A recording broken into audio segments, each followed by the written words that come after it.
Well, hey there, welcome back to the channel, guys. I'm so glad that you joined us today. Today we're going to be talking about an overall update on the orchards and then an overall update on the garden. Also touching on our plans for the fall and what our garden and orchard and all of those plans kind of look like for us going into thinking about fall, and yet still being in this severe drought that we are in and most of the country is in right now. So if that interests you, grab a cup of tea, grab some coffee, sit back and relax. We're just gonna be chatting for a little while, and we encourage y'all to leave your ideas, leave your thoughts and comments below, and let us know what you're thinking about growing, what is doing well in your garden or your orchard this year, and what is suffering. So the orchards are doing well, and it hasn't rained. They're doing really well. You got drip systems on the front orchard.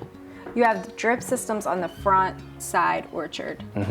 You don't have drips in the immediate front, and that one is. Yeah, and I bought enough drip to do all of the orchards. I was going to redo the drip system, and I just never did it. And the larger trees don't necessarily need it at all. It's beneficial, it helps, but to supplement. Yeah, so the pears are doing great. In September, the pears should start to ripen, and we have 5 or 6 different variety of pears, and the Asian pears are doing good. So those trees are established, and in spite of this incredible drought, they're doing really well. There's a lot of fruit. And a lot of them are not watered at all. And then the fig trees are doing really good. We have several different varieties ripening, and several of these trees are first-year fruit on some of these trees, so which is very encouraging. In the midst of all this no agua, they're still fruiting, they're still ripening. It tastes very good. Figs really like the heat. They don't need a ton of water. Actually, when a fig is ripening, if it gets too much water, most of the time it'll just split and it won't be any good, or it'll just be too watery. So you kind of want it to be drier when figs are ripening. So it's kind of like primo environment for figs right now. And we have many varieties of figs, and they're all starting to ripen right now, which is great. So then figs are doing good. The pears are doing really good. The pears have always done good for us. The Asian pears are really doing well this year. We have some apples, but they're not going to be, we have maybe 4 variety of apples, but they're not going to be ready till probably October or November. We've already harvested the elderberry, so that's all in the freezer. Mulberries are doing great. Yeah. We've already picked all the mulberries. They're growing really good. We're trying to propagate them right now. If we can keep them wet enough, if we can keep the air layers wet enough to propagate them, we're trying to do that. Getting ready for next year. But the mulberries did great this year. I'm just trying to think of, yeah, you know, the smaller stuff without keeping it really wet is stunted and whatnot, but it's, you know, they're driving their roots deep. It's really setting it up for kind of like an established year. The last big drought was in 11, and it was a La Nina, just like this year or whatever. I don't know if any of that stuff, but that's all tropical storm cycles. So there's a lot to all that. And it was a La Nina year, and I want to say that year before the drought, 2011, they got 12 inches before the drought, and we've already had more than double that. So even, you know, it's still very dry. We still don't really know when it's going to not be dry. They're showing more and more percentages of rain in the forecast, and we do keep getting rain all around us and just not here. It hasn't been a lot, but, you know, as we drive through different towns, they're much greener and different things. So that's just a regional thing too, but as a whole, we all know, you know, Texas is under severe drought, and so are lots of other regions. So this is just all part of the cycle. It's all part of the reason why I've chosen this kind of planet and neglect it, so to speak. There's lots of different guys that have this philosophy of just planet and totally neglecting it, and, you know, the strongest, hardiest, most adapted to your zone will survive and thrive. But that's why I think that multiple varieties are so important, and then even we have many variety of peaches, and right now We have a lot of different peaches coming on, and they all actually started to fruit at the same time, but they're all ripening very differently. We've harvested like 2 or 3 trees, you know, maybe like 20 or they're all smaller trees, so maybe like 20 to 30 peaches. But now we have trees that they all set fruit about the same time, but we have 3 or 4 different varieties that are starting to ripen now. So within the next 30 days, we'll have a decent amount of peaches. Implemented some kaolin clay as a pest deterrent that seems to be working because we don't spray any kind of pesticides or anything like that. We just use the diversification method, just using a non kind of monoculture, like an anti-monoculture idea. We intensively plant within 6 to 10 feet of everything. We plant the trees close, and we just mix up the varieties a lot, and then plant different varieties all together, you know, 6 to 8 feet apart, 6 to 8 to 10 feet apart. So far that's been working. This is still going to be a pretty fruitful year in spite of the drought, but every year our food forests just get a little bit better and a little bit better, and these trees are just getting stronger and stronger. And when we find a really good tree, you know, and then you have really interesting stuff. Like I was just looking at a tree that fruited first last year, and I tried to document it and take pictures of it and all that stuff. And it was a fig tree, and the fruit looks totally different this year. So you know, the taste and the texture and the bricks or the sugar content count can all vary by like so many variables. So it's always kind of hard to say, like, you know, it's going to change from year to year. As the tree matures, it's going to change, but it's all the more reason to have more and more variety. So, but yeah, no, the orchards are doing really well. It's really hard on the comfrey. We companion plant the comfrey. It's really hard. A lot of our comfrey's dead if it's not in the shade. It's just dead. I can't keep it. I can't keep it wet. You know, I can't even keep it watered. Well, I mean, we've had, I think someone was saying 10 weeks with no rain, and we've had temperatures for at least the past 30 or 40 days hovering around 100 plus degrees, and that's not like heat index or anything like that. That's like real hard, fast numbers. So the heat has been extremely oppressive. Yeah, and the heat doesn't bother me, but it definitely bothers the trees and the animals. I mean, it's just, you know, and it just evaporates off any available water is the biggest problem. So, and now the ground's so hydrophobic, you know, when you go to water stuff, it just like splashes on top of the dust, and it's crazy. Like you just keep watering and watering and watering, and you think eventually it's going to start to sink in, and it just really like it's just hydrophobic. Doesn't do anything. It's just the wildest thing you've ever seen. And the other day we were outside, and we did get about 3 minutes, maybe a little less, of rain, and it was miraculous. And it was the wildest thing. Did you tell them what the ground was doing?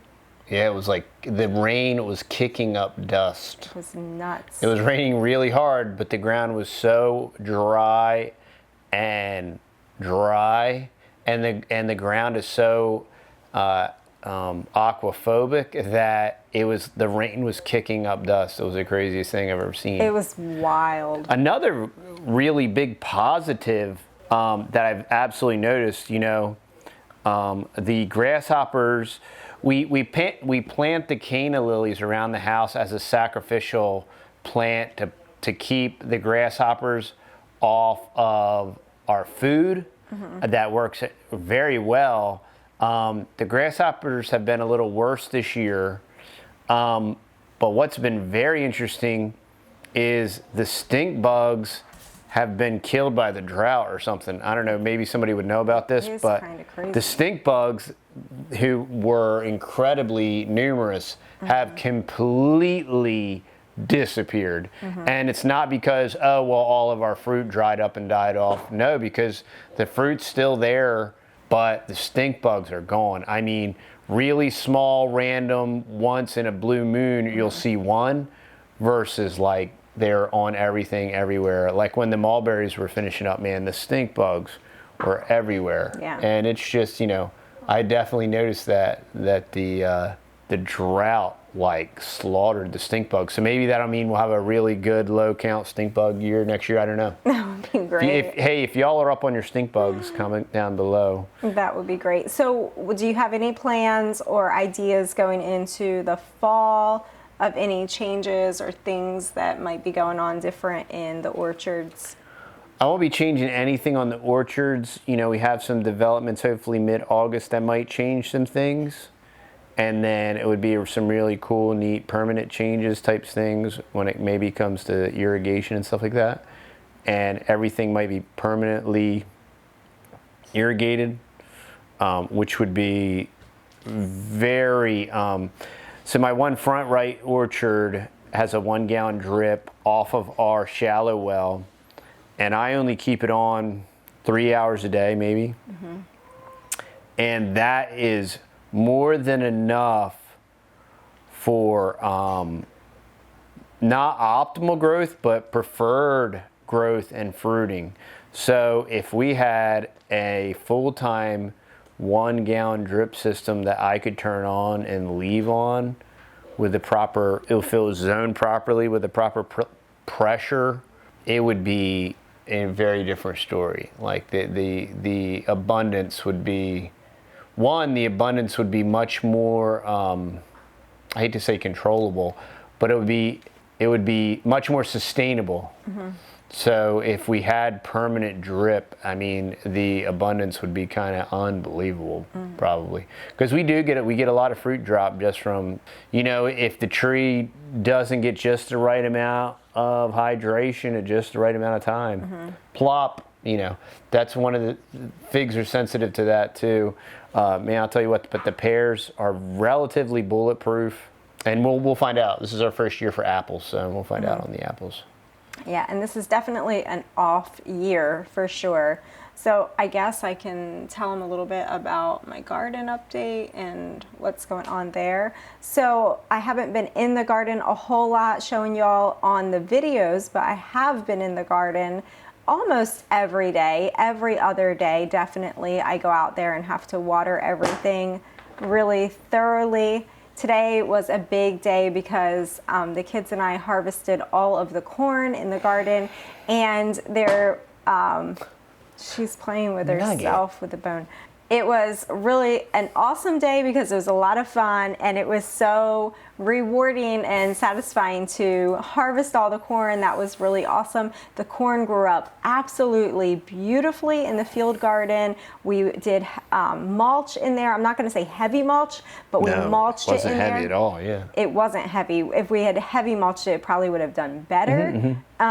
But still, it did really good, and it didn't even have a water system on it. It was just me going out every couple days and trying to thoroughly water. But it was like the worst tasting corn ever. So we did grow beautiful corn, but it was horrible corn. I have no idea. Yeah, just, you know, and it tasted like potatoes. It tasted awful, and I don't know. It tasted like we planted and grew like a field corn, like an animal fodder corn, and it wasn't that. It was peaches and cream. It shouldn't have been like that. So I don't know if that was a side effect from the drought and the heat. Maybe one of you corn people might know. It looked like it had developed well. They looked beautiful. But it could have just been it could have been a water content thing. They look hydrated. They weren't like shriveled or anything. But, you know, we used to buy a lot of corn on the cob, a lot, because I used to eat a lot of corn. And every now and then you just get a dud batch. I mean, I've had bought corn like that. So you have? Oh, I've never had corn that bad. It was really we bad. used to buy it was a like lot not of corn. edible. So it's fine. I mean, the plus Sissy loved it. The plus is that we can grow corn. So She liked it because it was chewy. so that's good. The downside is that it was really bad corn. Yeah, So that kind of, I mean, I We'll just see. think that was like a fluke thing, in my opinion. It looked beautiful. but there's lots of other things still growing and alive in the garden, which is pretty spectacular, being that it is August now when we're filming this. And usually by August, July and August, there is not much to speak of in the garden at all, just because the only things that really go through June, July, August, and part of September down here is okra, sweet potatoes, just very, maybe some squash, just very few things that can really handle the intense heat that we get. Yeah, everybody right during those- now is kind of getting ready to sprout their fall garden and Yes. start planting their fall garden. Yeah, so now is the time for us too, that we're planning and thinking about the fall garden and what that's all going to look like. So definitely thinking ahead to putting up our greenhouse. That's going to be a big game changer for us this fall and winter. And we're really not going to need the greenhouse until winter time. It's going to stay warm down here for a long time yet. So, but that's going to be a big game changer for us. I'm thinking about starting my greens, and I'm thinking of really just focusing in on my greens. I would love to start to grow mushrooms. I really want to learn how to grow oyster mushrooms. And there's so many different varieties of oyster mushrooms that you can grow. And I've seen them even grown in the ground, in a garden on the ground. So I'm really excited about that. It's a little too hot yet to do that, but we can definitely get some seeds started and things like that. Other than that, until the drought starts to change, I'm not going to be planning out like cucumbers and tomatoes and things that require a lot of water, because it's just not going to work out. But the things that are still alive in the garden right now that I was getting to was a lot of my herbs are still going good. My basil, my oregano. Oh, dude. In Junior, we're going to be sprouting some mangoes, y'all, and they're going to go in the greenhouse. Look at that. We had some, me and Junior had sprouted mangoes before, way back in the day. He probably doesn't even remember. And we had a little, one of these little lightweight green Harbor Freight kind of greenhouses, and a little baby twister like picked it up and tossed it, and tossed all of my plants that were inside of it, because I had like coffee plants in there. I had some cool tropical stuff in there. But now with our bootstrap farmer legit greenhouse, we just got to get it. We got to finalize our location and then install it. Yes, and basically it's going to be a greenhouse for your trees and tropical things and things that you want to baby. And then maybe a little smidge corner of it is going to be for my greens. That A very will be smidge corner. going through the winter. A very smidge corner. That's it. I would like to I could have a whole greenhouse. She'll probably hijack my greenhouse, y'all, I'm just saying. And grow She likes to do all that kind kinds of of things, but I'm limiting myself to just greens. I'm going back to the concept of, if I can just successfully grow my greens, let me just be happy with that. So, but I'm happy that we still have a lot of zucchini. I have not produced one zucchini fruit yet, like one vegetable. That's probably the heat. And I think that once it starts to tick down, the plants look great. I just think I think they'll fruit. The plants look really good, and they're even like, they've grown way down, and they've like reproduced new plants on there. But it seems like all my flowers are male flowers, and they said that happens or it can happen in like extreme heat. Yeah, that's what I think. So I'm just babying them and keeping them through it. And I'm thinking if I can keep the plants alive long enough, and maybe if they last into the fall, maybe then they'll fruit. I don't know. I'm not sure, but because those are fall garden items, so I'm thinking. My asparagus is still alive. A couple tomato plants are still alive, and both of my grapevines that you gave me are doing amazing. They're doing really, really good. They have like all kinds of new growth. They're climbing up the trellis. They're doing really good. So I just took a couple pieces of that white fabric cloth and like doubled it up and folded it and put it like all around inside of the grape buckets that they're in. And that way it'll kind of like when I water it, it'll keep the moisture in there and it'll stay underneath that fabric because they're doing really, really good. So that's pretty cool. Sweet potatoes are doing tremendously. They're just doing bulletproof amazingly. I mean, they look a little bit less, a little tired. A little tired In the heat of the day, but like right now, I bet you they look like crazy also. Yeah, but they're still going and thriving, and I just go out there every couple days and just try to water them. And generally, we usually harvest our sweet potatoes at the end of October, so I don't know if we'll have to harvest earlier this year just because I don't know how this drought is going to affect that kind of thing. Nobody knows. Nobody knows. Our sunflowers did amazing, and they've been dead now for a little while. We planted them really early in the spring, and I need to go out and cut down all of those sunflower heads and then save a lot of seeds. And we're gonna have sunflowers coming up everywhere because I have not been really diligent in doing that, and I know those seeds are probably just like flying around in the wind. So we probably have like, we're gonna have sunflowers everywhere, which is cool. So Here, show the peoples. Show them the mangoes. Junior. There, look at There that. you go. They are growing. Okay, we're gonna have to put them in a pot. And I'm trying to, I can't think of the variety, that variety. Oh, sorry. One more thing that's doing good. My strawberries are doing great. They are really, really doing good. They're all sending off baby shoots, strawberry shoots. And so they'll have all new plants. I could clip them off and plant them right now. It's just that it's so hot. I'm thinking of just trying to bore through and wait a little while longer before I try to transplant anything. Oh, and we have some cucumber plants that are in there in the bottom of the strawberries, and they're doing good. So overall, that's a lot that's still alive in the garden this year that was not alive in the past in the garden in August. July or August. July and August is just... We just keep trying, yo. Yeah, so... We're not experts. We are definitely not experts.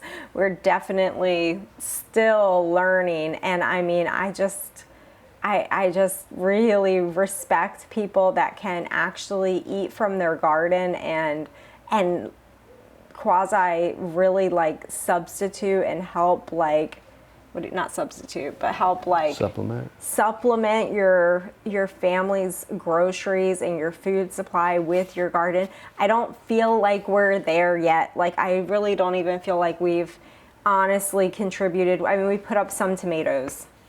I mean, that's pretty much it. We had some cucumbers, but nothing like, I mean, it probably would have made like 2 jars of pickles. Like it wasn't anything to speak about. So we learned that we can grow purple hull peas. They grew beautifully this year, but nobody's really a fan of purple hull peas. Good cow fodder. So, they are called cow peas, I believe. I mean, you'd have to plant like 5 acres to feed one cow or something. I'm all right. I don't know. So I don't know. We're still learning, but we're still trying, and I'm just going back to keeping it really simple and just trying to be encouraged just in the learning process of just let's focus on the things that are doing good. Let's focus on everything that we learned this year, and just that we had a garden this year. It's a lot of work just to have a garden. So just trying to focus on the positive things about it, and looking forward to the fall. Not like the fall of society, but just like the fall season. Wow. The fall. Huh. The two could correspond. And you got to laugh, y'all, or you're going to cry. So I'd rather laugh than cry. All right. Absolutely. We've done enough crying. And we're doing good out here, so. God is good. Whatever. God is good. We need to just keep going and keep learning, and hopefully this is an encouragement to you. Hopefully you got something out of this. We just try to be real people when we're sharing with you, and we don't try to sugarcoat things or make it seem like we're doing more than what we're actually doing. We're very transparent with what we do and our successes and our losses. And honestly, guys, guess what? There's food at the grocery stores right now, and the food shortages are not here yet. So while they're not here yet, stock up. Stock up your pantry. Unless you're like one of these super gardeners that are putting away like mass amounts of food. Get your food while you can and stock up, because inflation is here and shrinkflation is definitely here, but there's still food. So get what you can while you can. And that's really going to change. I mean, with the beef sell-off, that's going to really change next year. It's just going to change. So, yeah, thankfully, and Lord willing, we'll have our supply and some for our community and whatnot, and keep our herd going. Yeah. And that could be another video. That could be a whole nother video of just giving you updates on the animals and our pigs that we've added, our ducks, our chickens, and our cows, and just giving you a whole general update on them and how important they are going to be moving on into the great unknown. Philip's here. got cows. Really? Mm-hmm. That's awesome. Everybody should get a cow. Everybody needs a cow. I don't know how you're going to feed it right now, but everybody should have one. All right, guys. So with that, we're going to say au revoir, adieu, arrivederci. Hope you have a wonderful, wonderful day. Don't forget to love your people, do all the things. Das vidanya. And rejoice in the Lord always, because he is worthy of our praise. And we'll see you next time right back here on the farm. Bye, guys. Auf Wiedersehen.